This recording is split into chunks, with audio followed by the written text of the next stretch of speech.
What's up guys, this is Teddy. Welcome to my YouTube channel. This video, we're going to be doing the GET request for our API endpoint, and this is going to be a fairly long video, but it's going to be important because you could go back and reference all of these GET requests. And sometimes I go back to old projects all the time. I go back to my GitHub and sometimes I forget how to do certain types of requests or certain types of API endpoints, and it's good just to kind of do all of these different GET requests because you can go back and reference it later. And also, it's going to build a lot of repetition. So by the time that you get done doing all these different GET requests, you are going to have done like 90% of the types of GET requests that you're ever going to do in, like, maybe not a professional environment, but for any type of small app that you're going to build.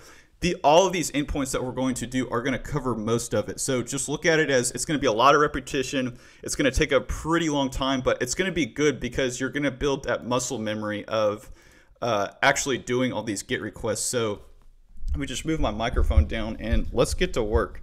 So we only built out one API endpoint, but we're going to do probably, I'm going to say around 16 of these for each. We have 6 different nouns here, so we're going to do probably 4 endpoints for each one of these, and they're going to be very similar, so nothing too crazy. It's just going to be, like I said, a lot of repetition, but repetition is the father or the mother of learning, so we're going to, like I said, we're going to learn a lot. And let me see here. I can't find my interfaces, so we're going to go.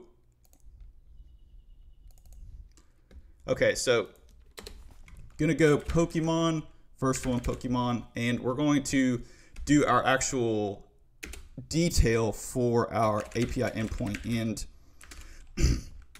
I may have explained this in another video, but I'll just explain it again in case you're coming from another video, is that we have these detail endpoints that we're putting in this interface because you have, in every single API, you're going to have, and this could be Facebook, this could be LinkedIn, this could be any type of popular app, is going to have what's called a detail endpoint. And think about whenever you are on like a social media app, or even if you're on eBay. I think eBay would even be a better example. So if you're scrolling through eBay and you click on a particular product that you want and you go to it and it shows the details, or where you actually go to maybe bid on a product, that is a detail page, and that is the actual endpoint that we're going to be building for our Pokemon. And that is the difference between this eye collection right here and these particular endpoints, is that the eye collection is going to show a list. A eye collection would be for when you want to show a feed, or you want to show a list of your eBay products or whatever you're trying to build. And this one is going to be for when the user actually clicks on it and goes to it. And like I said, in the eBay example, is bidding on the product, so to speak. Hopefully that makes sense. And then we're going to have a rating system for our Pokemon. Then we are going to have Pokemon. We're going to do an exist check. So int PokeID exist, and that's going to be our first interface. So once we get our interface built, the next thing that we want to do is we want to go into our repository, and just like in our previous video, it has a red squiggly line under it. So go in here, implement interface, and we actually have to fill out the repositories for all of these. So the get Pokemon is going to be, once again, our detail page. And with this one, we're just going to go in here. We're going to do a return. We're going to do our context. And if you are coming from another video, I built out if you're coming in from this video from just Google searching GET request, if you go back and look at my repository video, I actually went in here and built out and added the context. But if you stay, I'm going to be doing this here, and I'm going to be doing this in another repository. So that's where I actually added all of that code. Then we're going to go here. We're going to go Pokemon, and then we're going to go where P is equal to P dot ID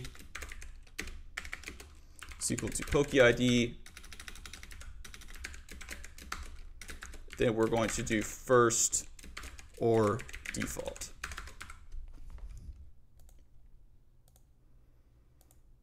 And we could just call this ID. It doesn't have to be PokeID. So just to kind of explain line by line what this is actually doing, and I explained this in the repository video, I'll kind of do this for just repetition's sake, is that this is the context. If you right click on this and actually go to it, it's going to take you, if you actually go to, this is the implementation. You would have to go to the actual data context because this is the data type. But if you want to actually go see where this Pokemon is coming from, you can go to your data, you can right click, you can go to your data context, and you can see this is the actual data context that we created. I remember when I was first learning Web API, this threw me off a lot right here. So if you ever want to learn where stuff is coming from, you can just right click and you can go to definition and you can kind of quote unquote see and do detective work on actually what you're trying to look at. Here we have the where clause.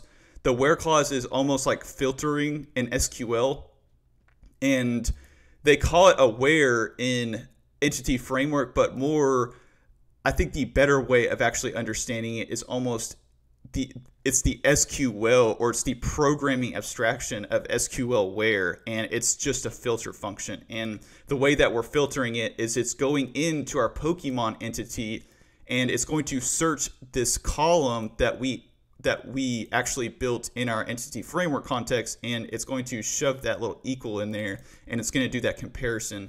And the first or default is going to be, it's going to show the first entity that it actually finds. And it's a big difference.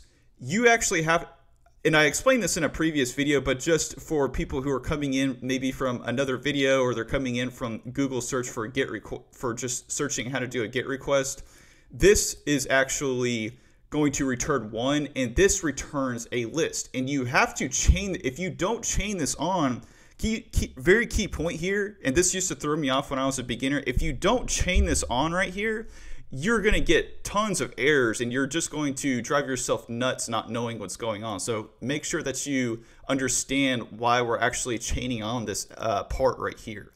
So next repository is going to be the get Pokemon string, and sometimes you want to get an actual Pokemon by its name. So sometimes you don't have the ID, so it makes sense that you would have a API endpoint that would get its name. So we're going to go p.name is equal to name, and then once again we're going to have first or default.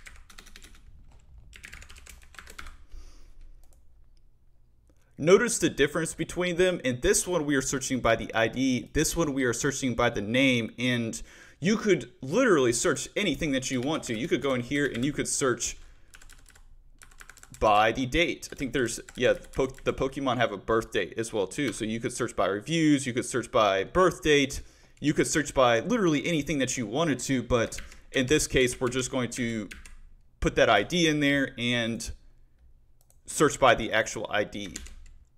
So this one, we're going to do the rating. So get Pokemon rating,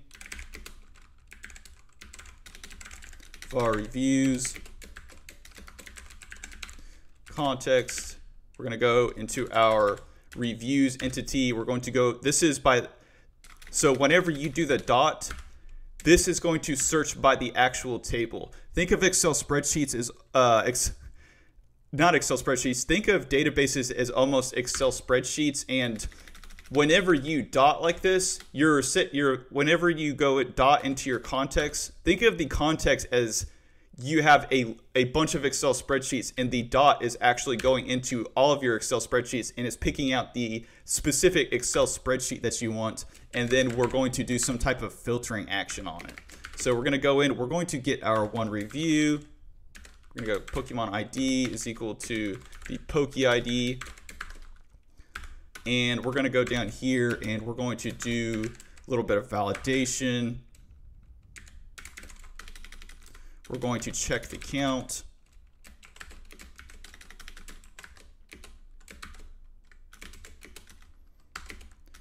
Is equal to 0. We're going to, there is no review. We're just going to return we're just going to return 0. But if there is a review, we're going to return a decimal. We're going to do review. IntelliSense is amazing, but we're not going to use that. We're not going to do that actual one. And then we're going to sum the rating. And then we are going to do an average of the ratings. And we do that conversion there just to make sure that we are getting that decimal. Otherwise, it could return some type of funky value. And that is called a conversion. If you don't know what a conversion is, check out my other video, because that's a kind of a confusing topic that is outside the scope of this video and will take me forever to explain. So just, if you don't know what that is, go into go to my YouTube page and just type in integer conversion or type conversions. So return context. We're going to go into our Pokemon. We're going to do an any, and then we're going to go p, check it by ID. And what this is going to do, we could do this anywhere in our program, but because you're going to be doing a lot of checking if something exists, you probably want to put this in your repository, and it's a database action too, so you can kind of abstract that away and make it a lot easier on yourself, and you don't have to do you don't have to type this out, which is kind of what the repository pattern is like actually for. So next thing we want to do is we want to create a DTO. Hold on, my phone's going crazy.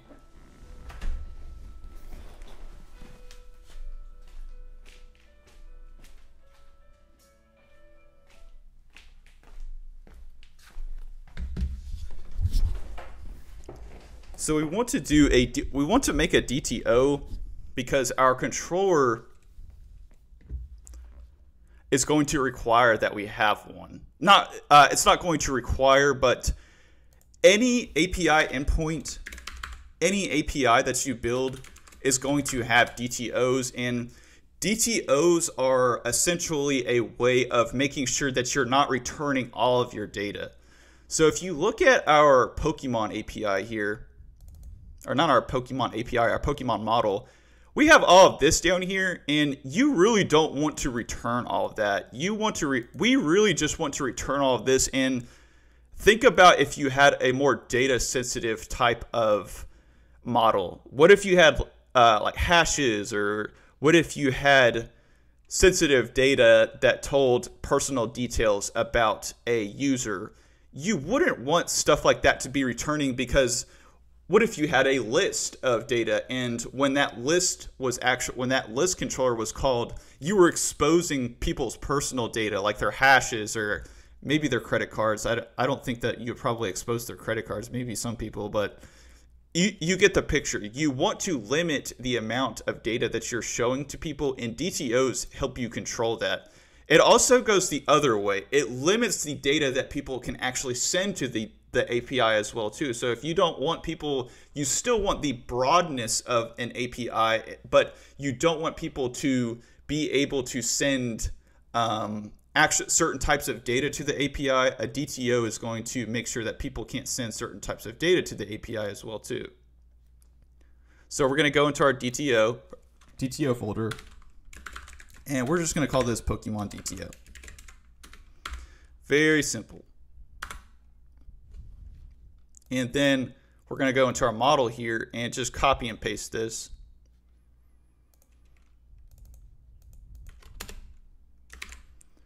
And we've got our Pokemon DTO. Easy as that. Hopefully that wasn't too fast. I'll just kind of go back there and make sure that people can see that, and you can pause the video and get that information. So go into our controller. In this case, we already have our repository wired up. As I mentioned previously, if you don't have this part, you can either copy it or go to my repository pattern video, or you can stick around to the next API that I'm about to create, or the next API endpoint controller that we're going to make, and you can watch from there and maybe reverse engineer it. But it'd probably just be best to just go back to that previous video in case you're lost. So we're going to go HTTP GET, then we're going to go in here, and we're going to type in PokeID. And we're going to do produces response type. If you don't want to, you don't have to even do produces response type. There's nothing. What this does is it just makes the API a little bit better, look a little bit better. Somebody actually asked me about that, but you don't need to have this produces response type. What this does is I'll show you in Swagger. It just makes your API endpoint look a little bit cleaner, but it serves no purpose other than that. So response type, we're gonna go 400. So public action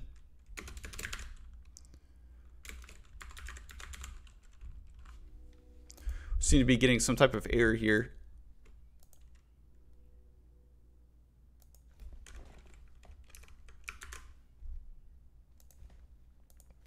Could be, let me just type the, go ahead. Okay, there we go.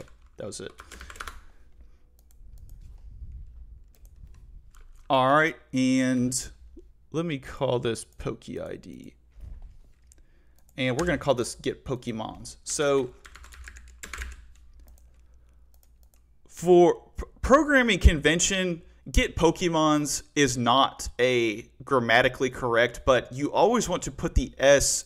I'm sorry, that's not right. You don't want to put the S because this is a detail type. I thought I'm so used to making this one right here first that I was getting it confused, but check out the difference. With this one, we're returning a list. You always want to be if there's any piece of advice I could give like a new programmer, is be cognizant of what you're returning. It's very pivotal that you understand what people are what you are returning from an API, because in C# specifically, they're going to force you with the return type. This is a return type right here. So you have to return a action result, and you need to be very cognizant and aware of what you are returning, because C# and Java especially are going to force you to return the same type. So think about, sometime, maybe just one day, think about what you're returning. Am I returning just an entity? Am I returning a model? Am I returning an array? Am I returning a string?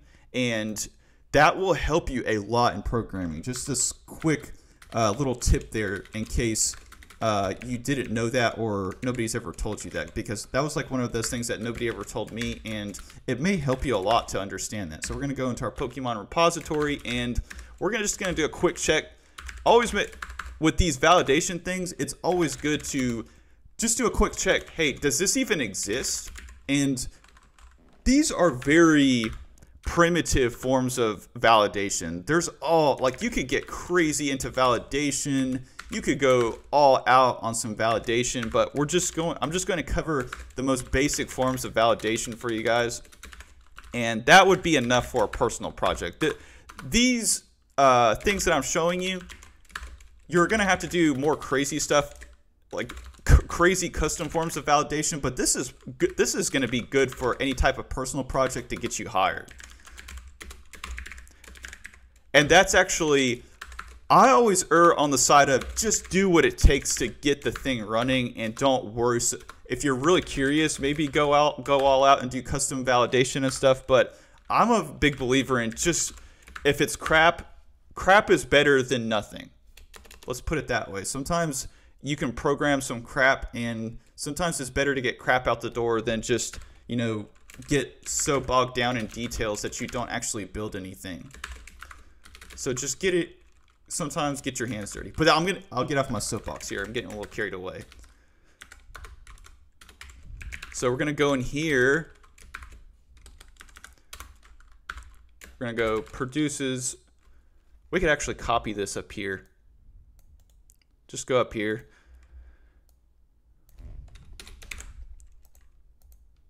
And we're going to return a decimal.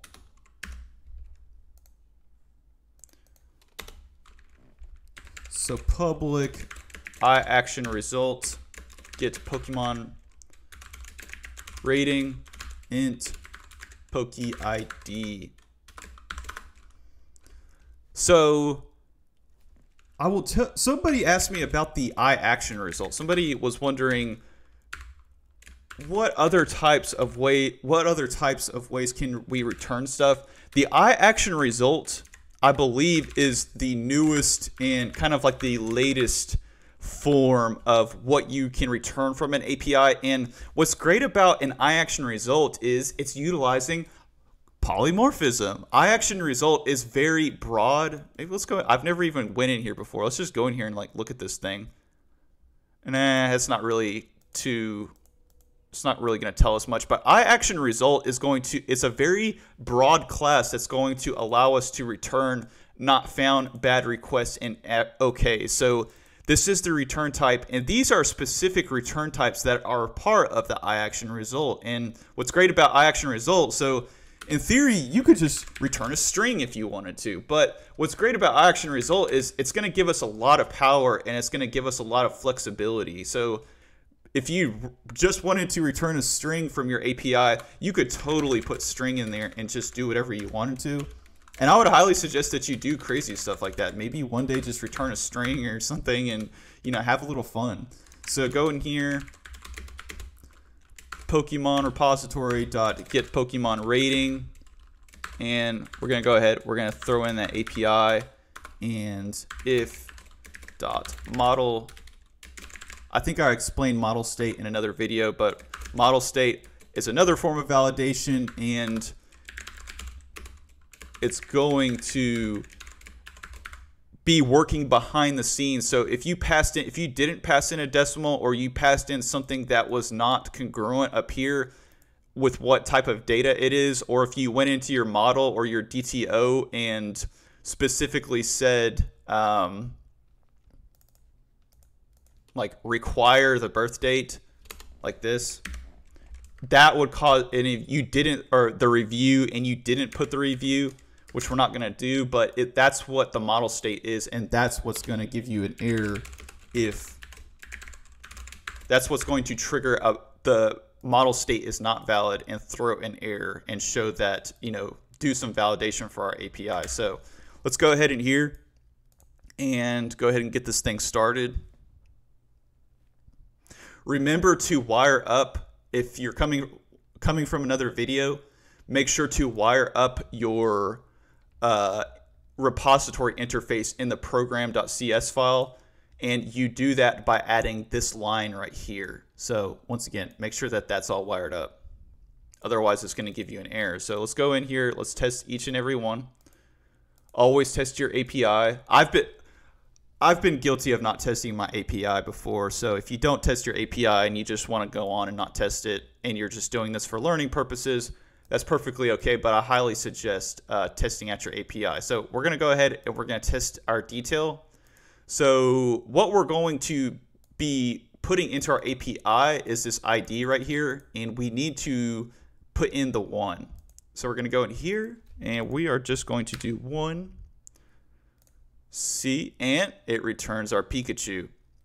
So we've got this null right here, and we want, let me see here. We want to actually go in here. I'm just going to go in here and see if I can just do this in one shot, and I haven't planned this part out, but I'm just going to go in here. We've got these nulls in here, and let's test out our other parts of our API, and we probably just want to go in and wire up something called AutoMapper. And I actually didn't plan for this part of the video, but let's just go ahead in here and add AutoMapper, because I don't want those nulls in there. So first, let's go in. We're going to go into our NuGet package. And if I can do this in one shot and get it working in one shot, give me a like, because this is going to be really difficult. So we're going to go in here and we're going to do AutoMapper, not in install. We're going to go to browse. If you didn't see what I did there, you want to right click, you want to go to manage NuGet packages, and then you want to go to browse and you want to bring in AutoMapper. Just click the top there, bring it into our Pokemon review. We're not going to use dependency injection. If we use dependency injection, we can bring that in later, but for our purposes now, we don't need the dependency injection one. But that is a very amazing form of AutoMapper, which I might bring into another video. So the next thing that we want to do is we're going to have to create a helper folder. Let me see. Go in here. We're going to add a helper folder to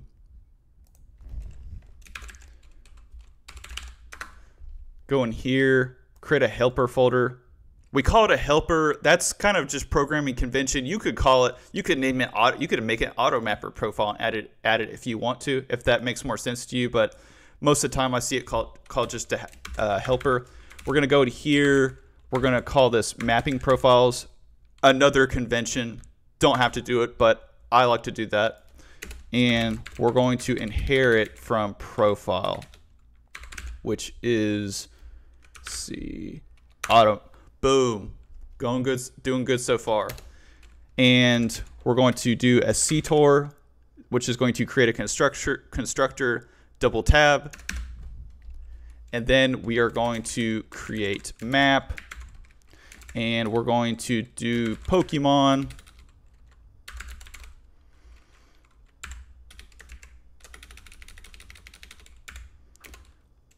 And we're going to map to our Pokemon DTO.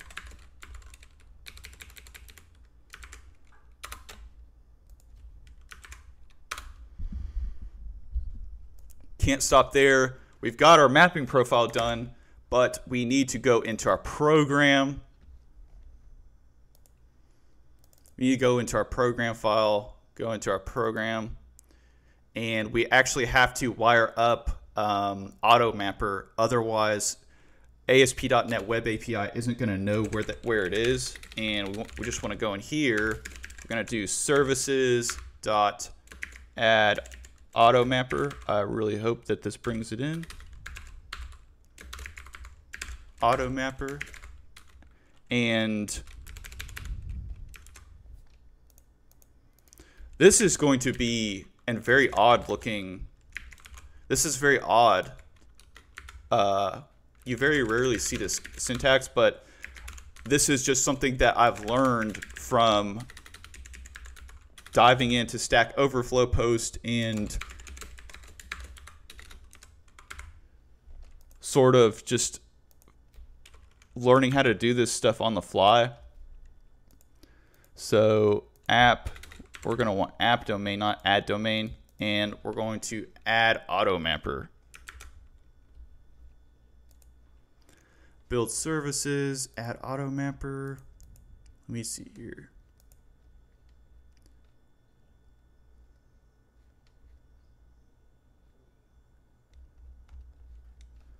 Does not seem to be working. Add AutoMapper.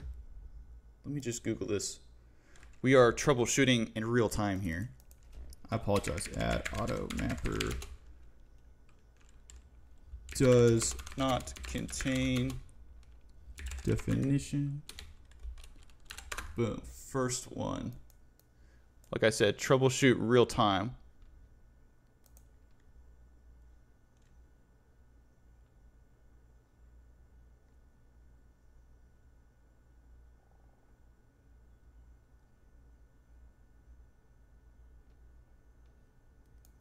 Okay.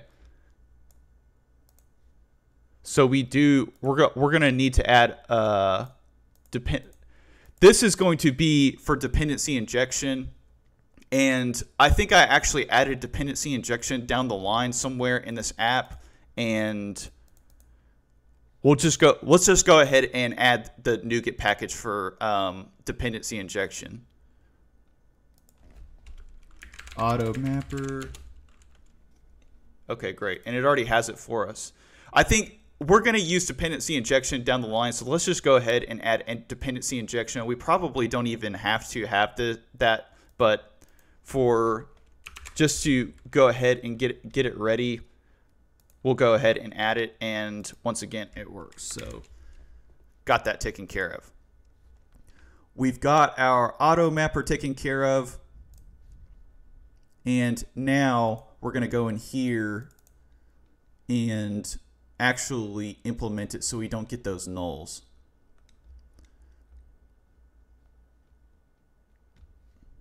Okay, great. So go into our Pokemon controller, go to the Get Pokemons, and let's see here. Just to kind of, we're gonna make a fancy little one-liner out of this thing. So go ahead, toss in mapper, and bring in IMapper, a fancy form of dependency injection, a control dot, assign field, and we don't have to, but I'm gonna add an underline to that because it just makes things look a little bit better, I think. And it follows convention. Most places that you see you program for or develop for are going to use that same structure as well. Sometimes they don't. Sometimes you don't see that. So just kind of realize it doesn't really matter. Then we are going to, and I'm going to show you guys the power of AutoMapper, is we're going to map, and hopefully this works on the first shot. Please work. Like I said, if this works first shot, give me a big thumbs up and give me a big internet hug, because doing that on the first shot and coding that on the fly on a stream like this is not a big deal, but it's very difficult and stressful. So go down here. Let's see where else. Let's go ahead and add our mapper. So let me just explain what AutoMapper even is before I even get too far into this. When you were doing all these data conversions, data is going in, data is going out, you need AutoMapper because you could, in theory, just take this and go like this. So we're going to go var Pokemon, var new Pokemon, var new Pokemon. And don't type this out, is equal to a new Pokemon, and you could do name and then type in like Pokemons dot name. This is totally not correct, but you would have to map it. You would have to create the object and map it over. But with AutoMapper, it's going to do all of that for you. And AutoMapper, you will see online, AutoMapper is kind of controversial. Some people hate AutoMapper, and some people say you should never use AutoMapper. And I've worked at places where they don't use AutoMapper because they kind of have those views. But AutoMapper is one of those things that you're never going to get away from. So sometimes it's best just to kind of bite the bullet and just learn to use AutoMapper, because it's just used everywhere, and it's used everywhere in programming tutorials as well. So we're going to go in here. We're going to go mapper, map. We're going to toss in this Pokemon. And we're going to make a fancy little one-liner and just toss in the Pokemon like that. It's going to do the validation. It's going to map it for us. And let me see, get Pokemon rating. We don't actually have to do it for that one. So let's go ahead. Let's fire this thing up.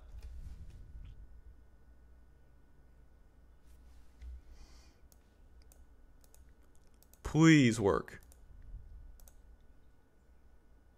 Thank you, God. Look at that. Woo! On the fly.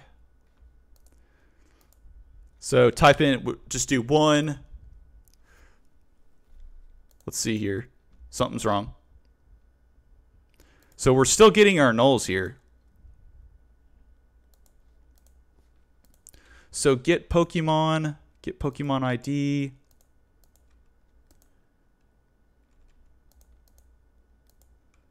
We're going in here.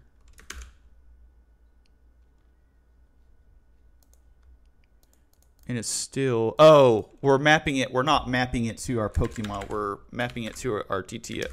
We need to map it to our DTO. And we need to restart it.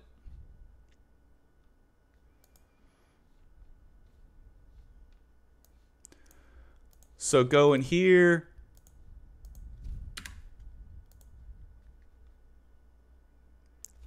Boom. Got him. And then we get our rating. Hopefully our rating works. It's our rating for Pikachu. Pikachu is a 3.6. We are ready to rock. We've got, congratulations, we got our first controller done. We got AutoMapper all set up. We've got a pretty robust little API here. And I am going to go get a drink and start working on the next one. And we're going to build the controller. Anyways, that's going to be the first video for today. That's our first controller. If you guys enjoyed this, make sure to hit that like button. Make sure to hit that subscribe button. And as always, thank you for watching.